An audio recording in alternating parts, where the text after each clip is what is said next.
This is the Global Podcast Network, where executives and professionals connect, share, and inspire.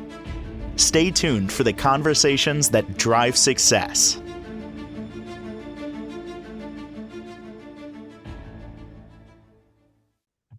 We are back with Dr. Lisa Janes Johnson. She's in private practice as a family therapist, and of course, talking more about her memoirs called My Relationship with Oprah.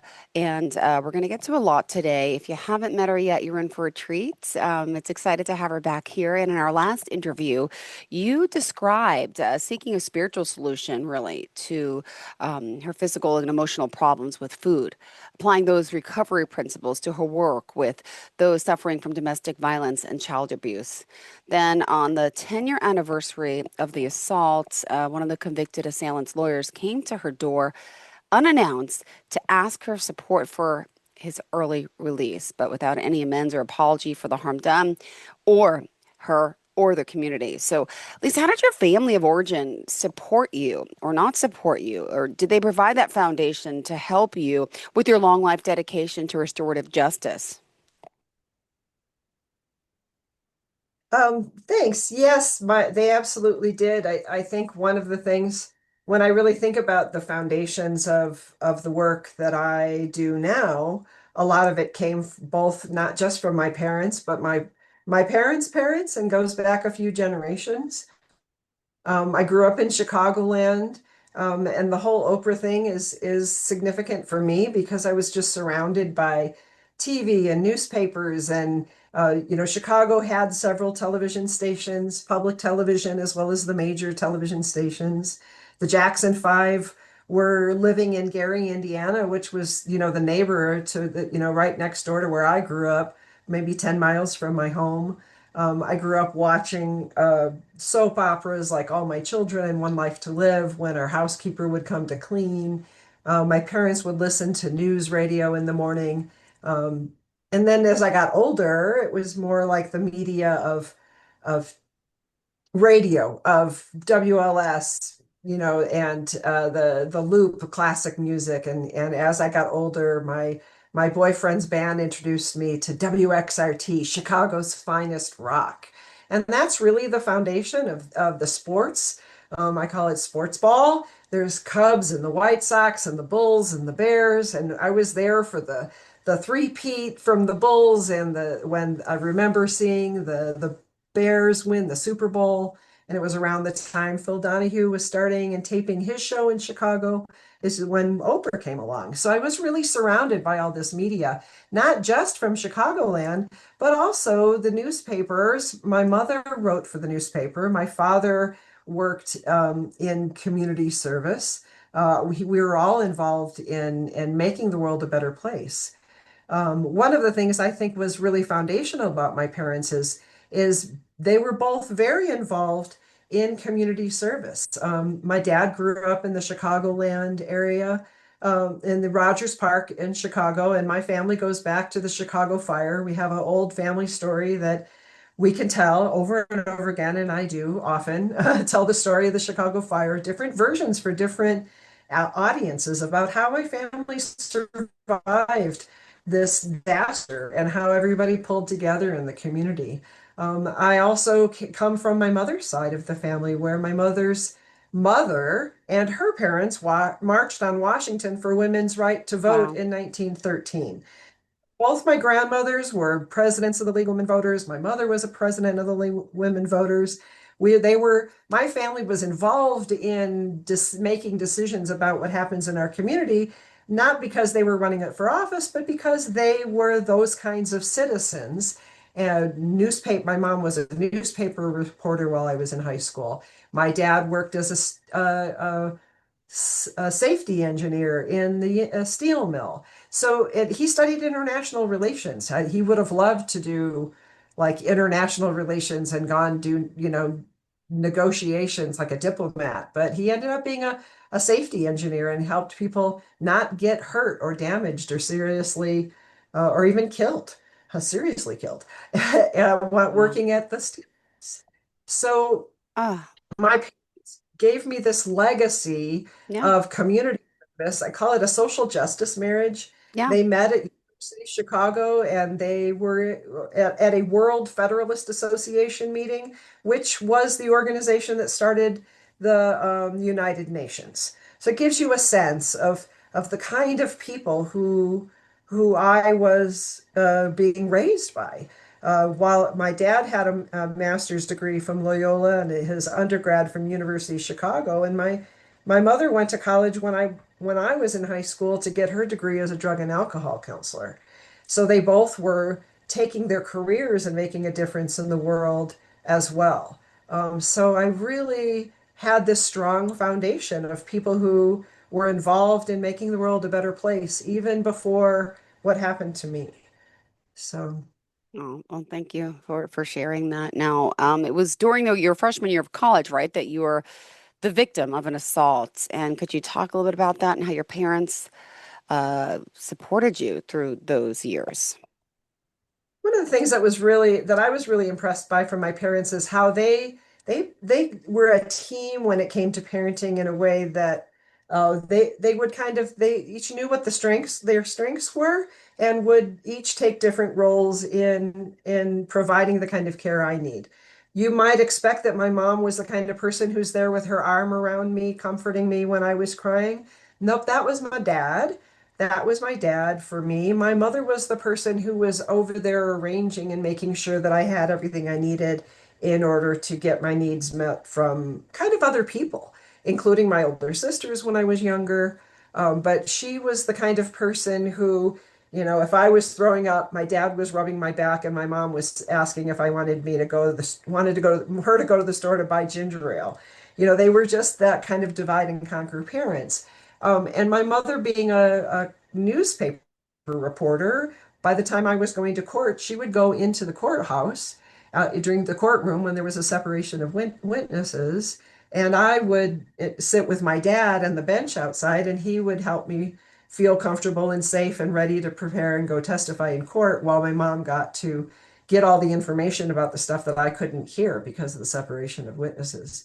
So they both used their skills, they both played a role in supporting me.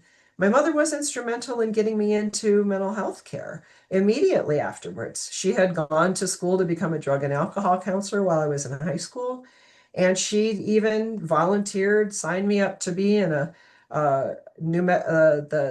Coalition Against Sexual Assault conference we went to together. We drove there together and she got a sponsorship for us to be able to attend that conference, which benefited her profession because it gave her some CEUs and stuff, but also, gave me the support I needed to put my experience to work to help other people.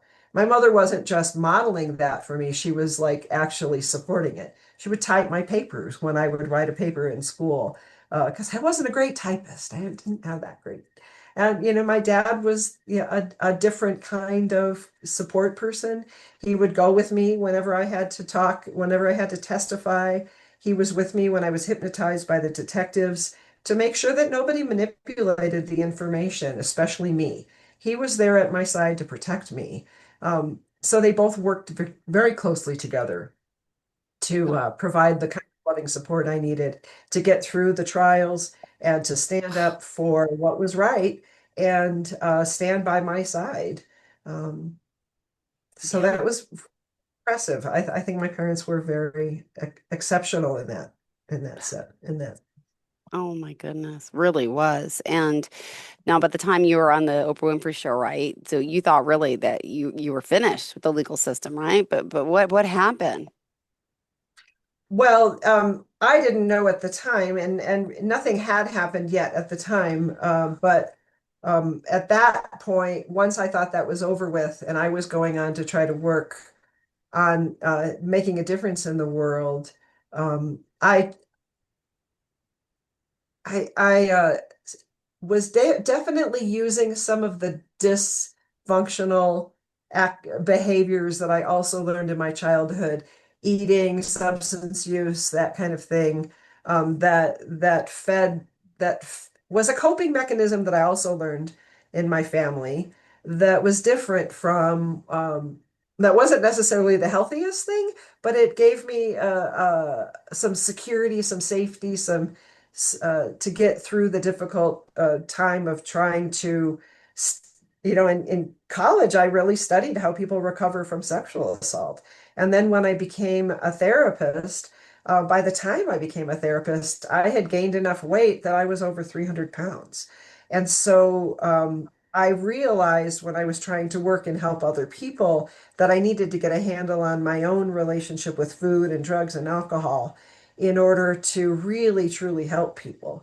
And so by the time I got my master's degree, I may have been a capable therapist for starting, but I needed to find my own health and recovery program, which actually ended up making me a better step, better therapist, like the 12-step program. And that was really the introduction to the kind of thought behind restorative justice, that making amends, the part of the 12 steps, made direct amends to such people I've harmed, no matter what, no, whenever possible, except when to do so would injure them or others. That's one of the steps in the 12 steps. And that is making amends is a really important step in restorative justice. First learned about that in my own recovery program. And by the way, before my mom became a drug and alcohol counselor, she went through her own recovery treatment program and had her own relationship with the 12 steps. She did not much care for the 12 steps because my mother was quite the feminist Protestant. And so she didn't really appreciate some of the 1970s version of Alcoholics Anonymous, the language that was more male oriented and those kinds of things. She was quite the feminist and stood for women in sobriety, not necessarily the kind of program that AA offered. However, I did get introduced to the 12 steps early on because of my mother's own experience with her recovery.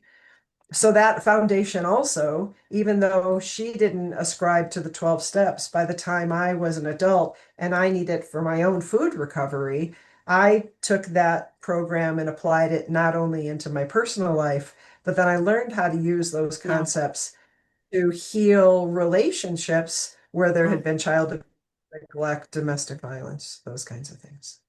Wow. This is a Mission lot. Thank you so much. to Oh, go ahead. well, I was on a mission to change the conditions that allow children to be abused Yep. and promoting violence from within families and into our communities.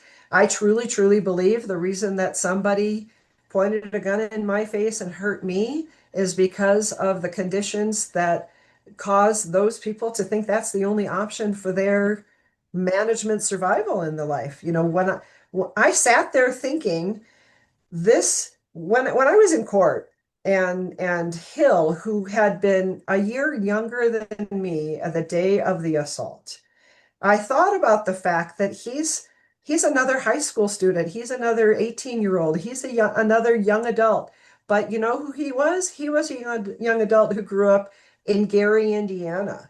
One of the most, you know, dis disenfranchised communities in my neighborhood. One of the places where you're warned not to go because it's dangerous. And the options for him in his life didn't look the same as it did for somebody like me, a white girl from Highland, Indiana, with college educated parents who are supporting her through her college. That kind of privilege that I had, homeowners, middle class, hope for the futures, inheritance, those kinds of things, family stories that go back generations of trying to make a difference in the world. That kind of foundation I don't believe that he had available to him. And so, what I was looking for is how do we create a world where I'm not the only person who gets that kind of foundation? How can I help other people get that kind of foundation in their life, even Yeah. if they do have Yeah. addiction, dysfunction? My dad was blind, he had four eye transplants. My mother struggled with addiction, for example. So, anyway. Yeah. Well, I think by the 1990s, right, you mentioned Winfrey reinvented her show, right? She started focusing on literature, self-improvement, mindfulness, spirituality. She was criticized, for unleashing a confession culture, promoting controversial self-help ideas and emotion-centered approach, but she was also praised for overcoming adversity to become a benefactor to others. So she was the third woman to own her own production company, and that was after Mary Pickford and Lucille Ball at the same time that her talk show went into national syndication. Oprah was about to become one of the most influential storytellers of the generation, right? Well, you also mentioned earlier a little bit about your sister, our older sister, that's Edie, right? And she was the one who supported you throughout your life. Tell us more about this relationship with her, if you don't mind. Oh, sure. I love to talk about my sister Edie. After um, after being on the show and after she came to the keynote address and talked about her dress, I was a bit disillusioned by Oprah, and I kind of stopped watching the show that much. But my sister recorded it every single day and watched it when she came home from work. And my sister Edie, who was 12 years older than me, had been put in that position with my other sister Phyllis, who was 10 years older than me, to be the caregivers when my sister Wendy and I were born. And so my connection with Edie has been since birth as my like emotional mother. I feel I turn to Yeah. her. She's known me since the day I was born, and she remembers most of this story. And I do have plans to bring her later on in the series when she's available to participate in the conversation about what it was like for her to see me go through all these things. She's also been reading some of the stories in the books and stuff, so she's amazed I can remember so much. But Edie was the one who was more of a follower of Oprah than I was at that point. But there was no escaping my relationship with Edie since she was basically my emotional mother, the person who I Yeah. would turn to when I was little. However, by the time I was 6, she was off to college. And by the time I was 8 years old, 9 years old, she Oh, had moved California, and I was still at home with my parents. And as the youngest one, as my older sisters, who were my hmm, caregivers, out and moved away, I was kind of left in yeah. what felt like to fend for myself. When I look back historically at my life, I can see these patterns that I now know are responses to attachment issues and problems. Like I began shoplifting after my sister left. My best friend from childhood who lived down the street, her mother had committed suicide, and she and I had both kind of lost our mothers at the same time, even though my Yeah. biological mother was still in the home and alive and functional. She was declining into her alcoholism. My mother was declining into alcoholism. My friend's mother was gone, and my emotional mother had moved off to college and to get married and move to California. So I really was starting to flounder as a little girl, looking for a connection, looking for guidance and support. Edie would always tell me that I could call, collect if needed. We had a trick: Mm-hmm. Aw. call, collect, hang up, and call back because she Yeah. knows the number I'm from. We don't have to call collect anymore. Long distance isn't such a big deal anymore. But when I was a kid, it was like 10 cents a minute and don't run up the phone bill kind of thing. Um, and after my sister got married in California, I went and stayed with her for a summer.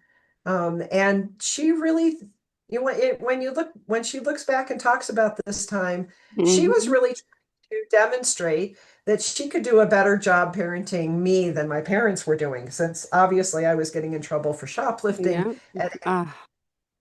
she brought me over to her place for the summer and thought she could do a better job.